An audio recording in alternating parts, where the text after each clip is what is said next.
Hi guys, welcome to the channel. In today's video, I'm going to show you how you can hide locked chat folder on WhatsApp. So first you need to do is to open WhatsApp. So once you open WhatsApp, so let's suppose I want to hide this conversation. Click on the person name, scroll down and here you can see lock chat lock. You simply need to enable that and you need to set up first face or fingerprint and after that you lock.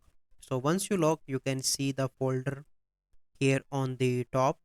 So this is the method possible. Currently you are able to hide the chat by clicking on chat lock and once you scroll from the top you can see folder, so you can hide that anywhere on the top. So this is the process.